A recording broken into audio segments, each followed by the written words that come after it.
سر آپ کے تعارف کے لیے اتنا کافی ہے فی الحال کہ آپ پہلے پی ایم ایل این میں تھے، اس کے بعد آپ سابق وزیر اعظم ہیں پاکستان کے، یا میں کہوں کہ چیئرمین ہیں عوام پاکستان پارٹی کے بھی، یہ سربراہ ہیں؟ یہ تینوں باتیں درست نہیں ہیں. پہلی بات یہ میں سابق وزیر اعظم تھا نہیں ہوں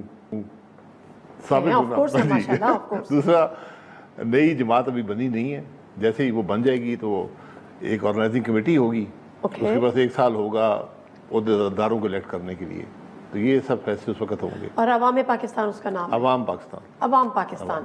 تو ایجنڈا مطلب اس کا کیا ہے؟ مینیفیسٹو مین تھیم کیا ہے؟ مینیفیسٹو ملک کے مسائل کا حل ہے، جو جماعت کا مقصد ہوتا ہے. آپ میں فرق کیا ہے؟ فرق یہی ہے کہ وہ اپنے مینیفیسٹو بناتے ہیں، سب کے ایک جیسے ہیں. ہم ایک ریفارم پلان دیں گے کہ ملک کے مسائل کا حل کیا ہے، اسپیسیفکس دیں گے. ہم صرف بات نہیں کریں گے ہم یہ بھی ٹھیک کر دیں گے وہ بھی ٹھیک کر دیں گے. ہم آج کے حالات کے مطابق ملک کے مسائل کا حل دیں گے. ہم ایک پارٹی بنا رہے ہیں جس کے اندر وہ لوگ ہوں گے جو ان مسائل کو حل کرنے کی صلاحیت رکھتے ہیں.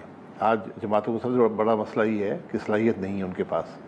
سب اقتدار میں رہ چکے ہیں پچھلے 3 سال میں، کم از کم 3 سال میں، باقی عرصہ دیکھیں تو بہت عرصہ ہے، اور کچھ کر نہیں پائے. تو نئے چہرے ہوں گے دوسری پارٹی سے لوگ لے رہے ہیں؟ نہیں، نئے لوگ ہوں گے اکثر جو آج شاید سیاست میں نہ ہوں، لیکن وہ یہ صلاحیت رکھتے ہیں کہ ٹیکنوکریٹ ٹائپ پارٹی بنائیں. ٹیکنوکریٹ نہیں ہوتی. ٹیکنوکریٹ ہر آدمی ٹیکنوکریٹ ہوتا ہے، ہر پڑھا لکھا آدمی ٹیکنوکریٹ ہوتا ہے.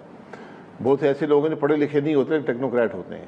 وہ ایگریکلچر کو سمجھتے ہیں، کاروبار کو سمجھتے ہیں.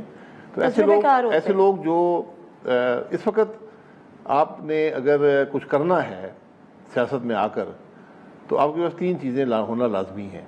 ایک آپ کے پاس تعلیم ہونی چاہیے، ایک آپ کے پاس زندگی کا تجربہ ہونا چاہیے، آپ نے کوئی نوکری کی ہو، کوئی کام کیا ہو، کوئی کاروبار کیا ہو، اور تیسرا آپ اس کے بعد پولیٹیکل جو مل جسے کہتے ہیں، یعنی پولیٹیکل نظام سے گزریں، اس کو سمجھیں، اس کے بعد آپ کنٹریبیوٹ کر سکتے ہیں.